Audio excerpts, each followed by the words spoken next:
Class 12 की book Indian economic development का ये 9 चैप्टर है जिसका नाम है एनवायरनमेंट एंड सस्टेनेबल डेवलपमेंट। इस चैप्टर का एक पार्ट मैं पहले आपको प्रेजेंट कर चुका हूँ। फर्स्ट पार्ट में बेसिकली मैंने डिस्कस किया कि एनवायरनमेंट क्या है, उसकी डेफिनेशन क्या है, उसके कंपोनेंट्स क्या है जो एनवायरनमेंट को एडवर्सली अफेक्ट कर रहा है पिछले रीसेंट डेकेड्स में।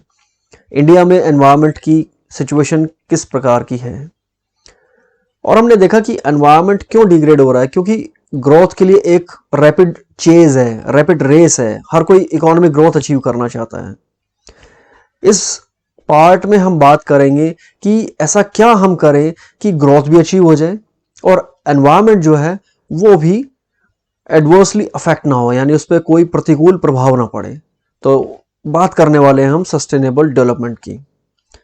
सबसे पहले हम बात करेंगे सस्टेनेबल डेवलपमेंट की डेफिनेशन की, क्योंकि एग्जाम पॉइंट ऑफ व्यू से डेफिनेशंस इंपॉर्टेंट है। तो यूएनसीईडी की बात करेंगे जिसने एक डेफिनेशन दी सस्टेनेबल डेवलपमेंट की।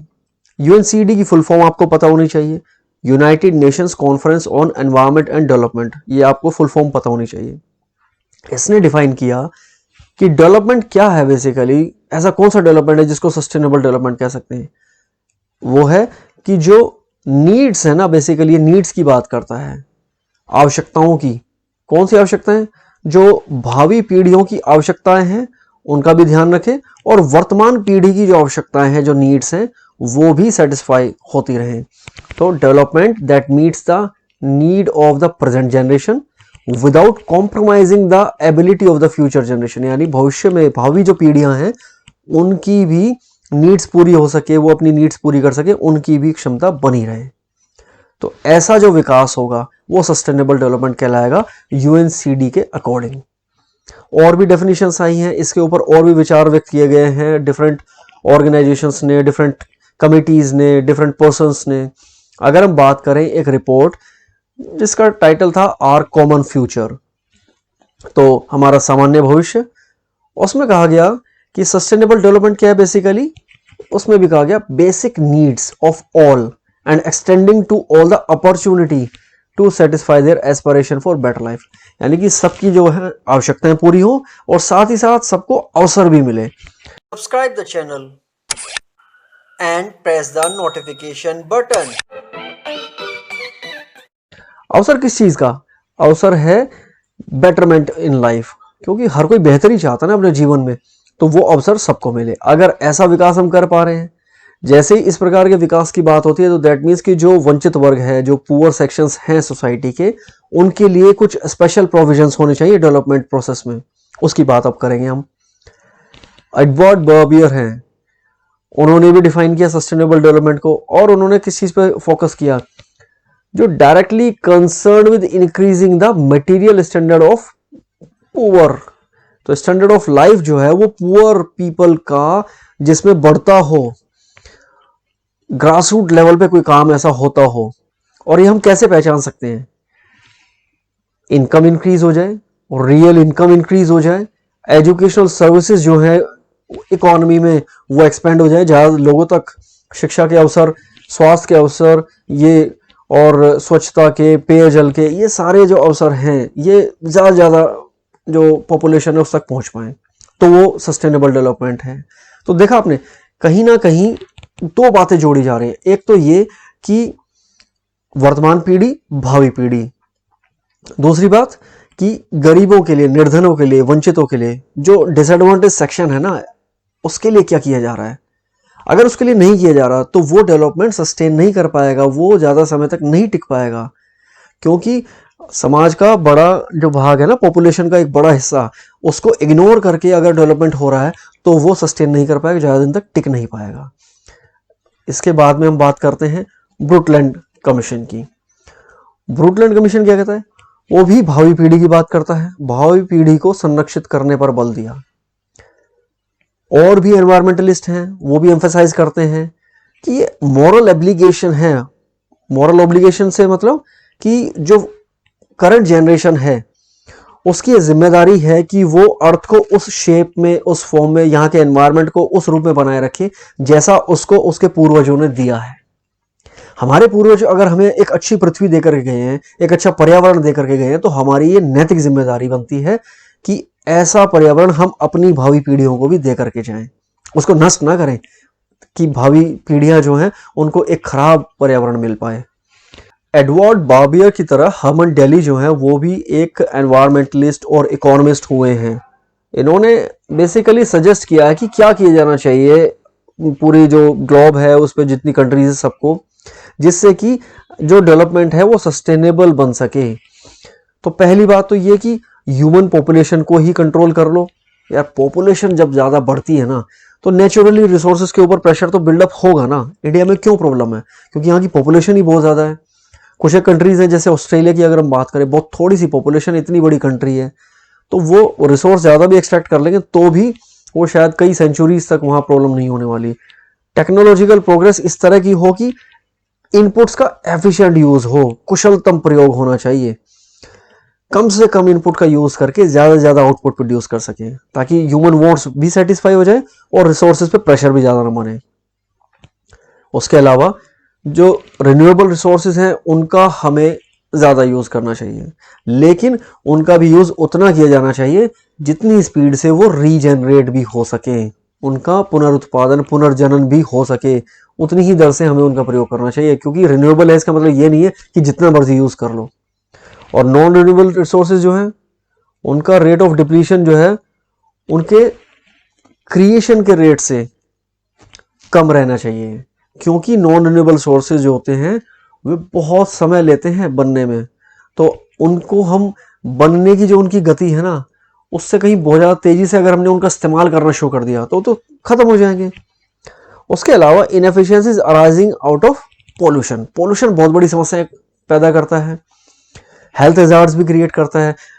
लास्ट वीडियो में मैंने आपको बताया कि एनवायरमेंटल क्राइसिस जो है उसकी अपनी अपॉर्चुनिटी कॉस्ट है। अगर एनवायरमेंटल क्राइसिस होता है तो उससे समस्याएं पैदा होती हैं, हेल्थ उसमें से एक सबसे बड़ी समस्या है।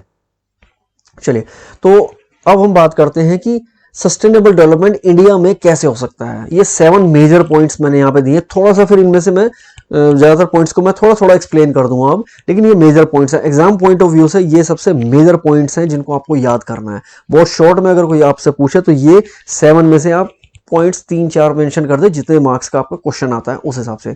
6 मार्क्स का आया और 2 पॉइंट आपको एक्सप्लेन करने के लिए कहा तो डिटेल में थोड़ा सा दे देना, जो कि मैं अभी बताने वाला हूँ आपको, लेकिन क्विकली हम इसको करेंगे। सबसे पहला हमें क्या करना चाहिए, non conventional sources of energy का ज़्यादा यूज़ करना चाहिए, जैसे कि विंड एनर्जी, सोलर एनर्जी, इनका हमें ज़्यादा यूज़ करना चाहिए क्योंकि ये एनवायरमेंटल फ्रेंडली हैं, एनवायरमेंट को पोल्यूट नहीं करते, ये जो हमारा एक बैलेंस है ना एनवायरमेंट का उसको डिस्टर्ब नहीं करते।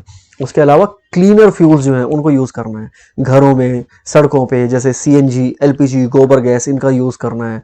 अगर गाड़ी चलानी है तो सीएनजी का यूज़ करें, एलपीजी का यूज़ करें घर में, गोबर गैस का यूज़ करें गांव में पॉसिबल अगर है जितना भी, तो उससे क्या एनवायरनमेंट हम प्रोटेक्ट कर सकते हैं।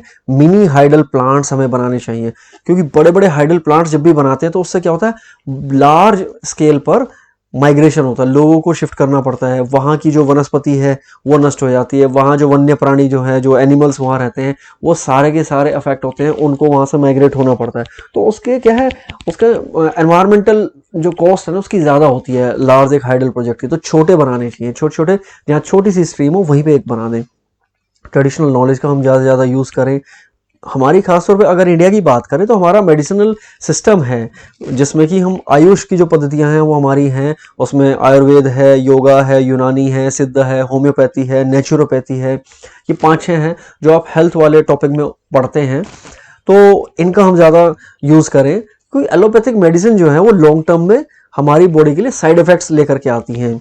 बायो कंपोस्ट का यूज़ करें, जो फर्टिलाइजर है, आर्टिफिशियल फर्टिलाइजर जो है, रासायनिक खाद जिसको हम बोलते हैं, केमिकल फर्टिलाइजर, उसकी वजह से बहुत सारी परेशानियां हो गई हैं कि वो फूड चेन में आ गया है, हमारे खाने में, इवन वो मिट्टी में मिक्स हो गया है, तो उससे हर चीज़ में वो आगे फैल रहा है और वो बहुत सारी बीमारियों का एक कारण बन रहा है। तो उससे बचना है तो जैविक खाद का हमें इस्तेमाल करना है, ज़्यादा से ज़्यादा बायो पेस्ट का इस्तेमाल करें, कि कीटनाशकों का इस्तेमाल करते हैं, पेस्टिसाइड का जितना ज़्यादा हम इस्तेमाल करते हैं वो सारे पेस्टिसाइड पौधे पे आ गए, पौधे से वो फसल में आए, फसल से खाद्यान्न में आए, खाद्यान्न से हमारे पेट में गए, बीमारी हम तक पहुंची। अगर बारिश आई तो बारिश में वो पेस्टिसाइड पानी के साथ बह गए और बहने के बाद में वो मिट्टी में मिक्स हो गए, मिट्टी में मिक्स होकर के भी वो फूड चेन के थ्रू हमारे पास आ रहे हैं। तो ये काफ़ी बड़ा नुकसान है। उसके अलावा हमें जो करना है, इस पॉइंट को मैं आगे एक्सप्लेन नहीं करूंगा, change in unsustainable patterns of consumption और प्रोडक्शन, यानी हम उतना उपभोग करें, उतना उत्पादन करें जितना कि पर्यावरण अनुमति देता है। बहुत ज़्यादा हम सिर्फ अंधी दौड़ जो है ना विकास की और इकोनॉमिक ग्रोथ की, उसमें ना पड़े कि बस हमें तो ज़्यादा चाहिए, हमें तो एक्स्ट्रा चाहिए। तो जो इकोनॉमिक्स में कहा था ना मोनोटोनिक प्रेफरेंस में कि मोर इज गुड, कि जितना ज़्यादा मिल जाए उतना बढ़िया, उस पर हमें थोड़ा नियंत्रण रखना पड़ेगा, नहीं तो समस्या जो है वो बढ़ती चली जाएगी। अब थोड़ा सा हम डिटेल में देख लेते हैं। विंड पावर की अगर हम बात करें तो जहाँ तेज हवाएं चलती है वहाँ ये बहुत यूजफुल होती है और इसका क्या है, एनवायरनमेंट पे कोई एडवर्स इम्पैक्ट नहीं होता, यानी प्रतिकूल प्रभाव नहीं होता, क्योंकि फुल्ली एनवायरनमेंट फ्रेंडली है ये। आप देखिए जब तेज हवा चलती है तो क्या होगा, इसमें टरबाइन लगा दिए जाते हैं। ये एक फैन लगाया हुआ है, इसके नीचे यहाँ पे फैन से जो है मोटर के थ्रू यहाँ पे टरबाइन घूमेगा और उससे क्या है विद्युत उत्पादन हो जाएगा। इनिशियल कॉस्ट तो हाई है, क्यों इतने सारे हमें ये जो है फैन और ये टरबाइन सेटअप करने में शुरू में तो बहुत लागत लगती है, लेकिन धीरे धीरे क्या है, क्योंकि इसमें डेली की तो कॉस्ट नहीं है ना, कोई डेली का हमें इसमें फ्यूल नहीं यूज करना पड़ रहा, तो एक बार सेट करने में खर्चा है, लेकिन उसके बाद तो ऑलमोस्ट ये फ्री प्रोडक्शन कर देता है इलेक्ट्रिसिटी का। सोलर पावर की अगर हम बात करें तो पैनल्स जो हैं इस तरह के हम यूज कर सकते हैं, जिसमें हम कहते हैं कि फोटोवोल्टाइक सेल्स होते हैं इन पैनल्स में, जो क्या करते हैं सोलर एनर्जी को कन्वर्ट कर देते हैं इलेक्ट्रिक एनर्जी में। Subscribe the channel and press the notification button. तो रिमोट एरियाज में ये बहुत यूजफुल है। अगर आप जाएंगे कभी लेह लद्दाख जाएंगे, कभी लाहौल स्पीति जाएंगे, वो ऐसे दुर्गम क्षेत्र हैं जहाँ जाना बहुत मुश्किल है, तो उन एरियाज में आप पाएंगे कि सोलर पैनल बहुत ज़्यादा यूज़ होते हैं। अरुणाचल प्रदेश में आप जाएं, दूर दराज के गाँव में जाएंगे, उत्तराखंड में आप जाएं, हिमाचल के और जो एरियाज़ हैं, तो वहाँ ये बहुत कॉस्ट इफेक्टिव है, क्योंकि ऐसे एरियाज में क्या है, बहुत मुश्किल होता है पावर ग्रिड सेटअप करना, वहाँ पे ट्रांसमिशन के लिए वहाँ पे खंबे लगाना, तारों का पूरा वहाँ पे जाल बिछाना बड़ा मुश्किल होता है और महंगा भी बहुत होता है। तो ये बहुत कॉस्ट इफेक्टिव है और ये पोल्यूशन नहीं करता बिल्कुल भी। सोलर एनर्जी तो फ्री है भाई, सूरज तो अपनी रोशनी पृथ्वी पे भेज रहा है ना, अगर आप उसको एब्जॉर्ब करें, यूज करें और कन्वर्ट करें इलेक्ट्रिसिटी में तो ठीक है, नहीं तो वो एनवायरनमेंट को हीटअप करेगा। तो कहीं ना कहीं सोलर एनर्जी को अगर हम टैप करते हैं तो हम अर्थ का जो सरफेस है उसको भी हीटअप होने से बचा रहे हैं, तो एक और फायदा भी है इसका। और पिछले कुछ वर्षों में सौर ऊर्जा के माध्यम से काफी मतलब प्रमोट किया जा रहा है। जवाहर सौर योजना भी एक आई थी जिसमें कि सोलर एनर्जी को प्रमोट करना था। भारत ये सब करने के साथ साथ एक ना ये निकाय है इंटरनेशनल सोलर अलायंस, इसकी लीडरशिप भी कर रहा है, यानी अदर कंट्रीज को भी मोटिवेट करने की कोशिश कर रहा है। भारत के तो बहुत सारे एरियाज ऐसे हैं जहाँ पे खूब गर्मी होती है, जैसलमेर जैसे एरिया है जहाँ पे खूब गर्मी होती है, तो ऐसे एरियाज में तो सोलर एनर्जी अपना में एक वरदान है। चलिए सीएनजी, एलपीजी और गोबर गैस की बात कर लेते हैं। अगर हम गांव की बात करें तो गांव में क्या करते हैं लोग, आज भी लकड़ी जला लेते हैं, उपले जला लेते हैं, खेतों से जो एग्रीकल्चर वेस्ट निकलता है उसको जला लेते हैं घर में खाना बनाने के लिए, हीटिंग पर्पसेस के लिए सर्दियों में। वो सारा क्या है, बहुत प्रदूषित करता है एनवायरनमेंट को। उसकी जगह अब लिक्विफाइड पेट्रोलियम गैस जिसे एलपीजी कहते हैं ना, इसका यूज जो है वो काफ़ी मतलब प्रोत्साहित किया जा रहा है गांव के लोगों को भी, और इस पे उज्ज्वला योजना के तहत सब्सिडी भी दी जा रही है लोगों को, ताकि ज़्यादा जो है एलपीजी का यूज़ हो और वो जो परंपरागत जो ईंधन के जो स्रोत है ना, ऊर्जा के स्रोत हैं, उनका इस्तेमाल कम किया जा सके। शहरों में अगर हम देखें तो जैसे कंप्रेस्ड नेचुरल गैस है सीएनजी, इसकी गाड़ियां, अगर हम दिल्ली की बात करें तो दिल्ली में जब कॉमनवेल्थ गेम्स हुए थे ईयर 2010 में, तो उससे पहले सीएनजी को बहुत प्रमोट किया गया, क्योंकि दिल्ली का पोल्यूशन लेवल उस समय बहुत ज़्यादा हुआ करता था। तो दिल्ली की सारी डीटीसी बसेस जो हैं, जिसे हम कहते हैं पब्लिक ट्रांसपोर्ट, वो सारा का सारा डीजल की बसेस से हम सीएनजी की बसेस पे ले आए थे। बड़ा अचीवमेंट था, एकदम से दिल्ली का जो पोल्यूशन लेवल था काफ़ी कम हो गया था। हालांकि अब फिर से बढ़ गया है क्योंकि नंबर ऑफ व्हीकल्स दिल्ली में फिर काफ़ी ज़्यादा हो गए हैं, पर सीएनजी की वजह से दिल्ली का जो पोल्यूशन लेवल है काफ़ी कंट्रोल में है। अगर ये बसें भी डीजल की हो जाए तो बहुत बुरा हाल हो जाएगा यहाँ दिल्ली में। तो ये सीएनजी जो है शहरों में, एलपीजी भी इनफैक्ट शहरों में घरों में इस्तेमाल होती है। पहले मिट्टी का तेल इस्तेमाल होता था, स्टोव जलाए जाते थे, उससे काफ़ी धुआं होता था। एक और चीज़ है वो है गोबर गैस। ये गाँव के लिए काफ़ी यूज़फुल है। गाँव में जैसे जो पशु होते हैं उनका गोबर, वो हम क्या करते हैं कि उसको या तो फेंक देते हैं यूं ही, या उसकी खाद बनाने की कोशिश करते हैं। गोबर गैस का क्या है, डुअल यूज हो सकता है, दोहरा प्रयोग हो सकता है।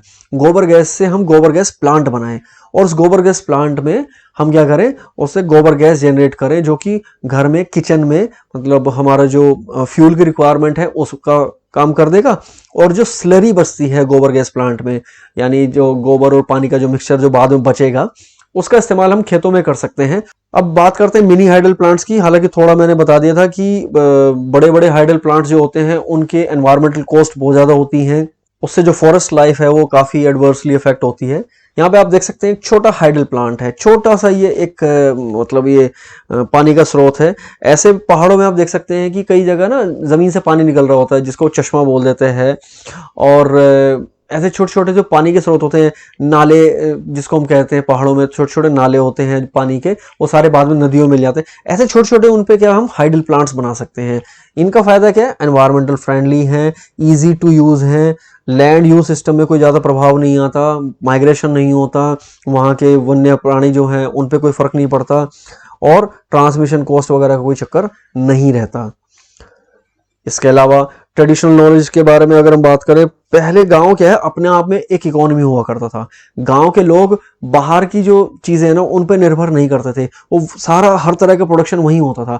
कपड़े के लिए जुलाहे होते थे, गेहूं पैदा करने के लिए किसान होते थे, ठठेरा होता था, मोची होता था, हर तरह की चीज गांव के अंदर ही होती थी। और वे क्या थे, वे सेल्फ डिपेंडेंट थे एक तरीके से। लेकिन धीरे धीरे क्या हुआ, गांव जो है वो शहरों में निर्भर होने लगे। आज शहरों से बहुत सारे प्रोडक्ट्स जो है वो गांव में जाते हैं। तो उससे क्या है, ट्रेडिशनल नॉलेज और प्रैक्टिसेस जो हैं हम उनसे हटने लगे हैं, जबकि वो बहुत अच्छी थी। शायद वो एनवायरनमेंट के लिए बहुत फ्रेंडली थी। अगर हम देखें तो agriculture system, health care system, housing, transport, ये सारे पुराने ज़माने में अगर हम घर भी देखें इस तरह के थे जो बहुत ही इको फ्रेंडली होते थे, जीरो वेस्ट प्रोड्यूस किया करते थे। गाँव में जो थोड़ा बहुत अगर वेस्ट प्रोड्यूस भी होता था वहीं एसिमिलेट हो जाता था, वहीं मतलब खेतों वगैरह में खाद के रूप में वो इस्तेमाल हो जाता था। तो इसके साथ में हमारे पास में एक और चीज़ भी है, हमारे पास में है आयुष, जिसमें आता है आयुर्वेद, यूनानी, तिब्बतन फोक सिस्टम्स, और उसके अलावा आते हैं जैसे नेचुरोपैथी है और योगा है। इन सब चीज़ों का हमें इस्तेमाल बढ़ाना चाहिए क्योंकि ये सब एनवायरनमेंट फ्रेंडली हैं, इनके साइड इफ़ेक्ट्स नहीं हैं, ये हर्बल फॉर्म में हमें नेचर में मिल जाते हैं, तो इनको हमें बढ़ाना चाहिए। भारत में अगर हम देखें तो 15,000 स्पेसीज़ हैं प्लांट्स की, जो मेडिसिनल प्लांट्स हैं बेसिकली। और ये सारे प्लांट्स को अगर हम इस्तेमाल करें, जैसे हम बात करते हैं ना कि देश में हम बात करें कि डाबर है या पतंजलि है, ये कुछ ब्रांड्स हैं जो क्या ये हर्बल को तो प्रमोट कर रहे हैं, तभी तो इतने ज़्यादा पॉपुलर हो गए हैं आज की डेट में।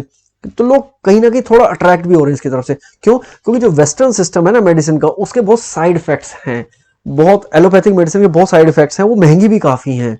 बस थोड़ा लालच ये होता है कि वो जल्दी इफेक्ट डालती हैं, जल्दी असर करती हैं, इसलिए लोग थोड़ा अट्रैक्ट हो जाते हैं उनकी तरफ। बायोकम्पोस्टिंग करनी चाहिए कि जो आर्टिफिशियल फर्टिलाइज़र है उसके काफ़ी नुकसान है, फूड चेन के थ्रू वो हमारा पूरा जो सिस्टम है बॉडी का उसके अंदर आ जाते हैं, जिससे कि कैंसर जैसी बीमारियां हो रही हैं। तो क्या करना चाहिए, पशुओं को ज़्यादा से ज़्यादा पालना चाहिए, और वे जो गोबर दें उसका हमें इस्तेमाल करना है। गोबर गैस प्लांट लगा लें, और वो भी नहीं कर रहे तो मिट्टी को उर्वर बनाने के लिए हमें कंपोस्ट खाद का जो है इस्तेमाल करना है। जैविक वस्तुओं को कंपोस्ट में बदल सकते हैं, अपशिष्ट भी कम सृजित होता है, तो वेस्ट भी कम प्रोड्यूस होता है जब हम इसका इस्तेमाल करते हैं। अगर हम केमिकल फर्टिलाइजर लेकर के आ रहे हैं, प्लास्टिक के तो पैकेट में वो आएगा। पहला नुकसान तो ये है कि प्लास्टिक प्रोड्यूस हो रही है, दूसरा नुकसान ये है कि केमिकल उसमें इतने सारे हैं, तो उनसे हमें बचना चाहिए।